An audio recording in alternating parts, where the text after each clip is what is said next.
Retirement lies that you believe.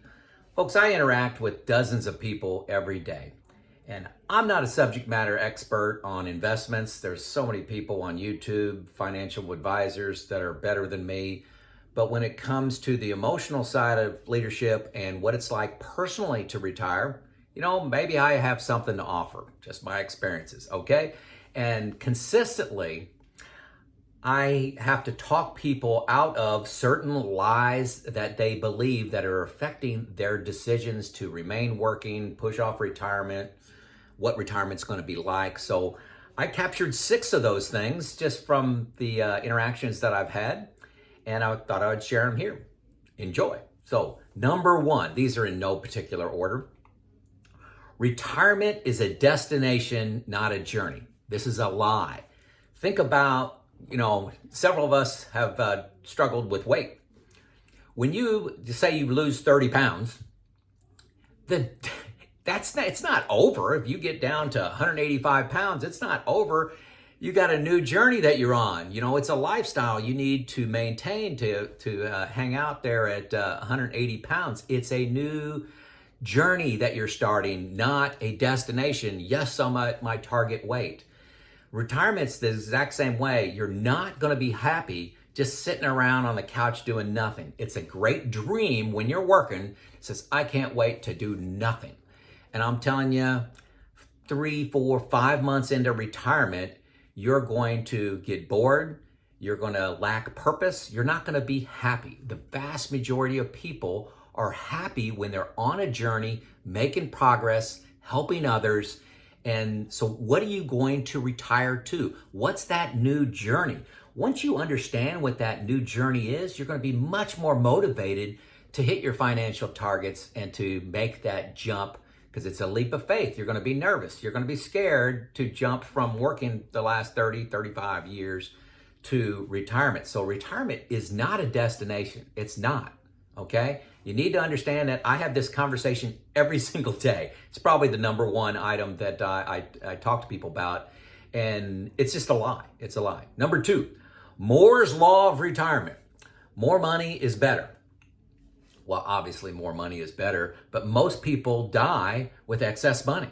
That's, if you talk to financial advisors, they'll tell you that one of the biggest problems they have, with, people that have planned, is they end up with too much money. They don't spend enough money.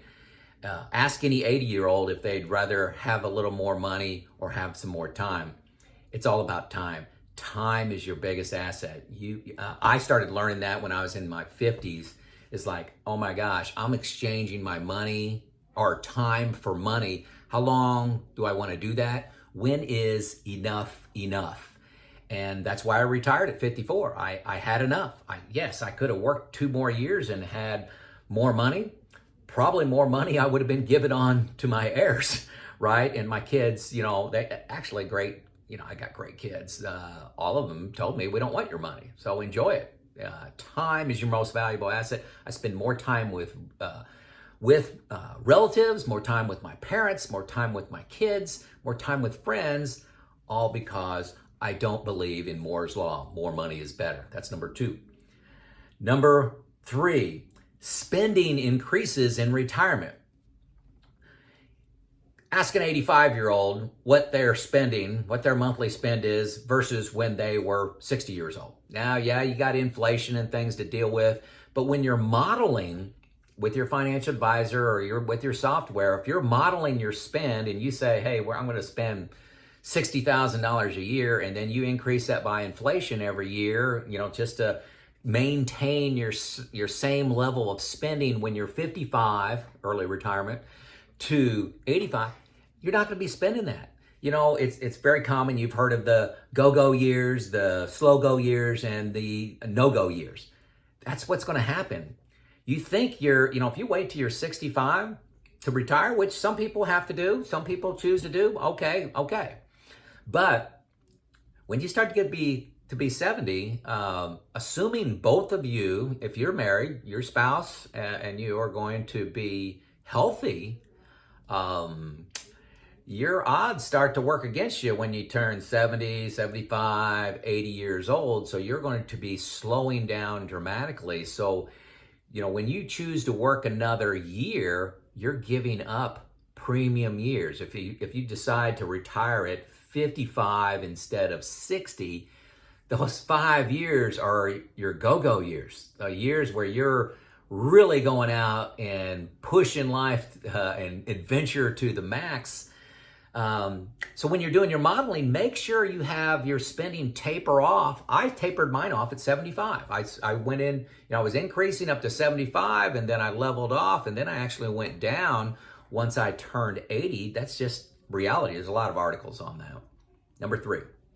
Okay, so number 4, I have plenty of time to enjoy retirement. This is a little bit of a repeat, but health issues, your fitness, you're lucky if you are very active until you're 70.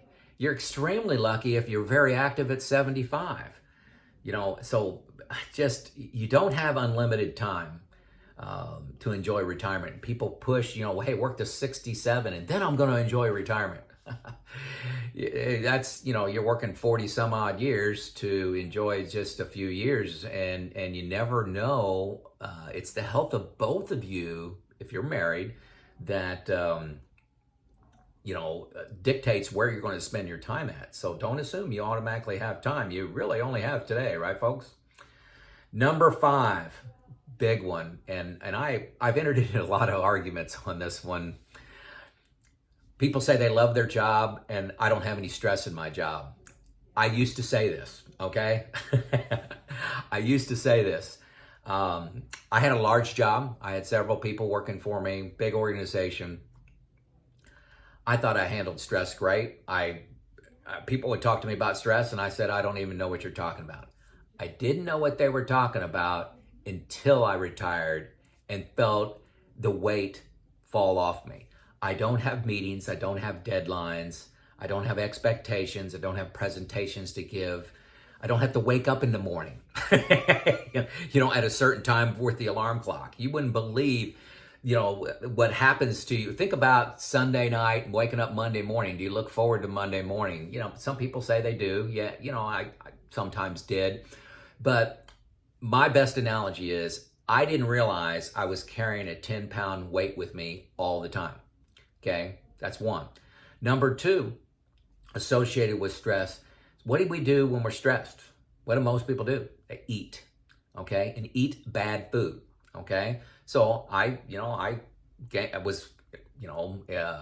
lost 35 pounds. I actually lost 45. I'm at 36 right now. I kind of bumped up across the holidays. But you eat bad, you don't exercise regularly, and you're stressed with all these meetings and expectations and performance reviews and all these things just hitting you.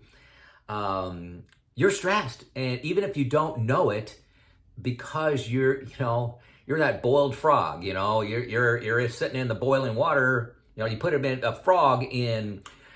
I don't even know if this is true, but it's a story. You put a frog in lukewarm water on the stove, it just sits there and floats around, and you put it on boil, and it gradually comes up, the frog will kill itself because it'll just get used to the hot water until it dies instead. But if you try to put a frog in boiling water, it'll jump right out. That's how stress is in your life. It was my story, and you hear this a lot from retirees. I had no idea I was under stress. I thought I was managing it great. So that's number 5. You're not under stress in your job. That's a retirement lie. Remember, all these are lies. Number 6, this is a good one. Being rushed and being busy and overworked and busy is valued by society and your peers, okay? You're like, hey, I've got to be doing something productive with my skills. Everybody will be judging me. Okay, it's a status symbol. I got to be busy. Hey, I'll be honest, folks. Nobody really cares. Nobody really cares if you're busy. It's just, you look at yourself. Just judge yourself.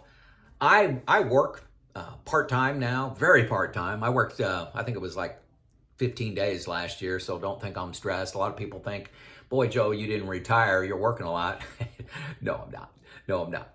Okay, but being rushed and being busy, you think people are judging you by that? you know, that's a crutch. That's a lie. Most people don't care if you work or don't work. So do what's right for you. Related to this, a lot of people, I was surprised by this, and I addressed this in another video, but I got a lot of comments on it, so I'd love to talk about it again. How am I going to answer when I'm at a party or at a social get-together and somebody says, hey, what do you do? My name's Joe Kuhn. What do you do? You know, what kind of answers are out there? My favorite. This is my favorite. Never heard this before. Came from a viewer like you. I am a gentleman of leisure. I like that one. Another one that came in is I manage my investments. You know, what do you do? I manage my investments. What do you do? I'm retired with a smile. This has been my go-to for 3 years. I'm delighted. I'm overwhelmed when people ask me what I do. And I'm not trying to brag. I just am overwhelmed with emotion and said, I'm retired. And, you know, and then they say whatever they're saying. Don't wear their baggage. If they judge you, if other people judge you, say, well, you know, I could never do that. I'm too industrious. And folks, there's more going on. There's more going on, and don't wear their baggage. You say, you know, hey, if I can't, you know, you can't, you know, retire for, you want to work, you want to use your skills, you want to make an impact, you want to do whatever, you want to be busy, great, I'm retired, okay? So those are 6 lies that I daily interact with people on these lies and try to convince them that they're not true. This is Joe out.